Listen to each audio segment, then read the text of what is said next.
The laughter died instantly when 8-year-old Sophie raised her small hand in the middle of Jimmy Fallon's monologue. 300 audience members turned to look at her, sitting in the third row with her grandmother. Jimmy stopped mid-sentence, his smile faltering as he noticed the little girl's trembling fingers clutching a wrinkled envelope. It was supposed to be just another Tuesday night taping of The Tonight Show. The Roots were playing their usual upbeat intro music. The audience was energetic, and Jimmy was in his element. But sometimes the most ordinary nights become the most extraordinary when a child decides to be brave.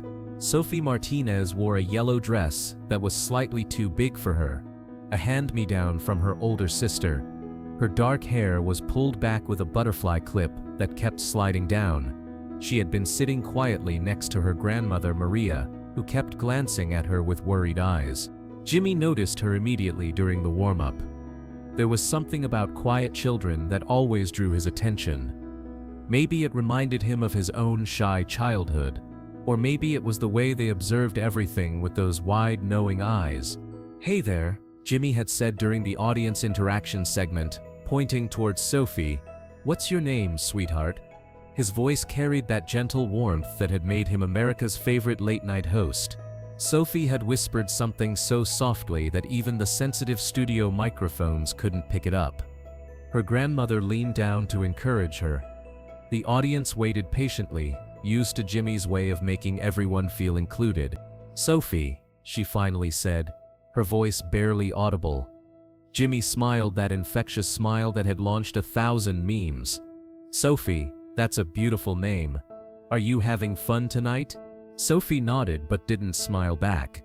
Something in her eyes made Jimmy pause longer than usual. There was a gravity there that seemed impossible for someone so young to carry. The show progressed normally for the next 20 minutes. Jimmy delivered his monologue with perfect timing, interviewing his first guest with his trademark enthusiasm. But his eyes kept drifting back to Sophie, who sat unnaturally still while other children in the audience waved and laughed. During the commercial break before his second guest, something unprecedented happened. Sophie stood up from her seat and began walking toward the stage. Security guards started to move, but Jimmy immediately waved them off. "It's okay," he called out, stepping down from his desk. "Let her come." The studio fell silent, except for the shuffle of Sophie's small shoes on the carpeted aisle. She stopped at the edge of the stage, looking up at Jimmy with those serious brown eyes.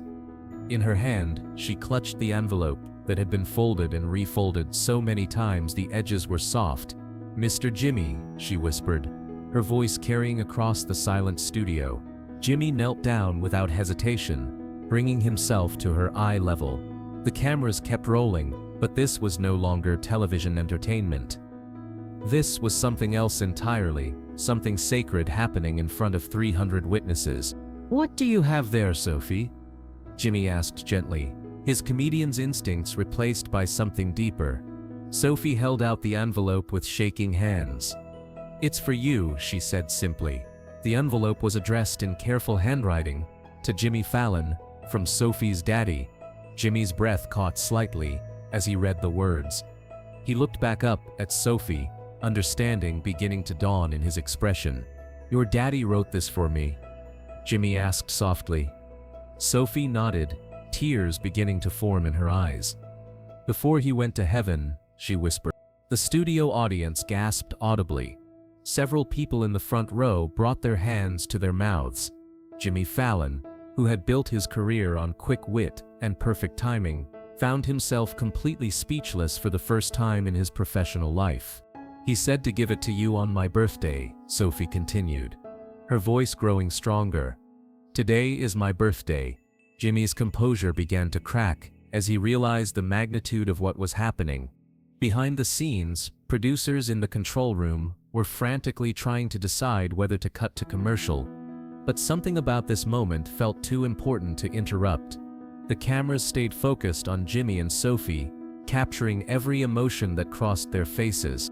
Jimmy carefully opened the envelope with trembling fingers. Inside was a birthday card, with a cartoon unicorn on the front, and a handwritten letter folded inside. As his eyes scanned the words, something profound happened to his expression. The letter was written in the same careful handwriting as the envelope. Jimmy read it once, then read it again, his jaw tightening with each word. When he looked back up at Sophie, his eyes were filled with tears. "Your daddy was very sick, wasn't he?" Jimmy asked, his voice rougher now. Sophie nodded, wiping her nose with the back of her small hand. "He had cancer," she said matter-of-factly, the way children speak about things they don't fully understand, but have learned to accept. The audience was completely silent now, hanging on every word. Even the Roots, usually ready with musical transitions, sat motionless behind their instruments. This was no longer a talk show. It had become something much more meaningful. Jimmy looked at the letter again, then back at Sophie. "Can I share what your daddy wrote?" he asked gently. Sophie nodded, trusting him completely with her father's final gift. Jimmy stood up slowly, the letter trembling in his hands. When he spoke, his voice carried across the studio with a gravity that no one had ever heard from him before. Sophie's father wrote this letter knowing he wouldn't be here for her 8th birthday. He paused, collecting himself before continuing. He wrote, "Dear Jimmy, by the time you read this, I'll be gone, but my little girl Sophie will be turning 8, and she loves watching your show with me every night." Jimmy's voice broke slightly on the last words. The studio was so quiet, you could hear the air conditioning humming. Jimmy wiped his eyes with the back of his hand, no longer concerned about his television image. He says, "Sophie thinks you're the funniest person in the world. And honestly, so do I. You've given us so many nights of laughter during the hardest time of our lives." Sophie was crying now, but she stood tall, proud of her father's words. Jimmy continued reading. "I won't be there to celebrate her birthday, but I know if she gives you this card, you'll help her feel special. You'll help her remember that Daddy's love doesn't end, even when Daddy does." The final lines hit Jimmy like a physical blow. "Please tell my Sophie that she was the best thing I ever did. And tell her that every time she laughs, I'm laughing with her. Happy birthday, my sweet girl. Love always, Daddy." Jimmy set the letter down gently and walked back to Sophie. Without a word, he scooped her up in his arms, and she wrapped her small arms around his neck. The embrace lasted for what felt like minutes, but was probably only seconds. "Sophie," Jimmy whispered, loud enough for the studio to hear, "your daddy wanted me to tell you something very important." Sophie pulled back to look at him, her face streaked with tears but filled with hope. "He wanted you to know that you were the best thing he ever did," Jimmy said, his voice steady now despite his tears. "And that every time you laugh, he's laughing with you." Sophie's face broke into the first real smile anyone had seen from her that night. But Jimmy wasn't finished. He carried Sophie to his desk and sat down with her on his lap, addressing the audience directly. "You know what we're going to do," he said, his voice gaining strength. "We're going to sing Happy Birthday to Sophie. And we're going to make sure her daddy can hear us all the way in heaven." The audience rose to their feet without being asked. 300 voices joined together in the most heartfelt rendition of Happy Birthday ever heard in that studio. When the song ended, Jimmy reached into his desk drawer and pulled out a small wrapped box. "Sophie, I want you to have this," he said. "It's not much, but I want you to keep it and remember this moment." Inside was a simple necklace with a star pendant. "Your daddy is a star now," Jimmy explained. "And every time you wear this, you'll know he's watching over you." Sophie's eyes widened as Jimmy helped her put on the necklace. The Roots began to play softly, not their usual upbeat show music, but something gentle and meaningful.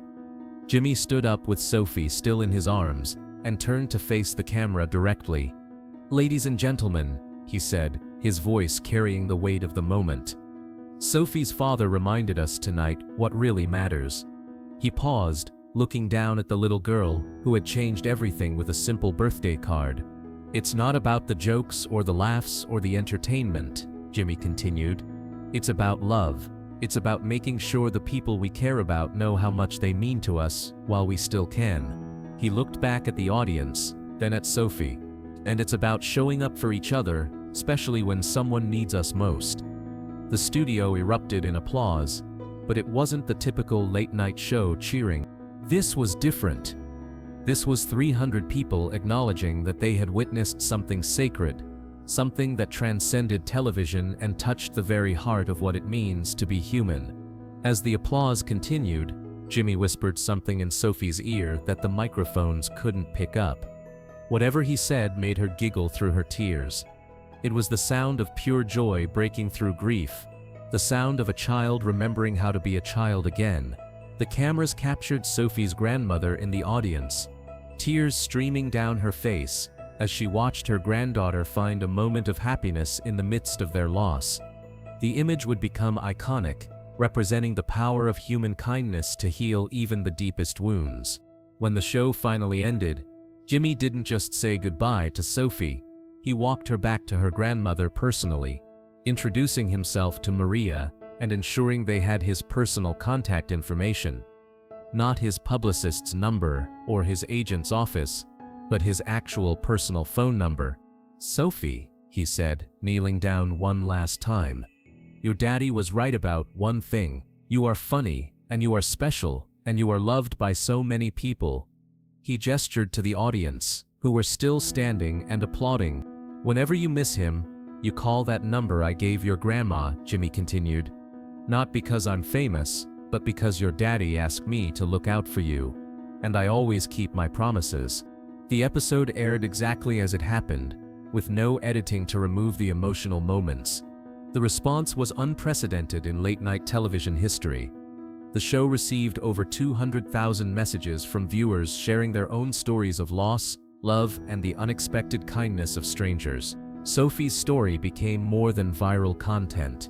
It became a reminder that authentic human connection still exists in a world that often feels manufactured. Local news stations picked up the story, newspapers wrote editorials about the power of compassion, and social media was flooded with messages of support for the brave little girl and her father's beautiful final gift.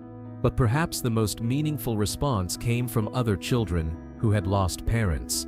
Sophie's courage in sharing her father's letter gave them permission to speak about their own grief, to remember their own parents, and to believe that love really doesn't end when life does. 3 months later, Jimmy received a video message from Sophie on her first day of 3rd grade. She was wearing the star necklace and had a huge smile on her face. "Hi Jimmy," she said into the camera. "I'm having a good day at school, and I can feel my daddy laughing with me." The birthday card that stopped The Tonight Show was framed and hangs in Jimmy's office today, not as a trophy or a memento, but as a reminder of what happens when entertainment becomes ministry, when a talk show host becomes a source of healing, and when a little girl's courage teaches the world what love looks like. Sophie Martinez is now 9 years old and thriving in school. She still watches The Tonight Show with her grandmother every night. And sometimes she'll laugh so hard that Maria swears she can hear her son's laughter joining in from somewhere just beyond their understanding. And Jimmy Fallon learned something that changed him forever. Sometimes the most important conversations happen not during planned interviews with celebrities, but in unscripted moments when a child trusts you with their most precious possession.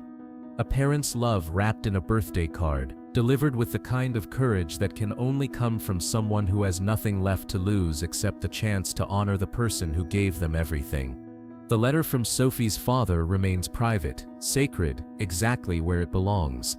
Because some gifts aren't meant to be analyzed or dissected, they're meant to be felt, honored, and remembered as proof that love finds a way to reach across any distance, even the distance between life and death. Sometimes through the simple act of a little girl in a yellow dress who decided to be brave on her birthday. That Tuesday night in Studio 6B, The Tonight Show became something it had never been before, a place where miracles happen, where love transcends loss, and where a father's final gift reminds everyone watching that the most important things in life can't be scheduled, can't be scripted, and can't be manufactured. They can only be received with an open heart and shared with a world that needs to remember what kindness looks like when it shows up wearing the face of a late-night comedian who isn't afraid to cry on television, and the voice of an 8-year-old girl who taught everyone listening that the greatest gift we can give each other is simply showing up when it matters most.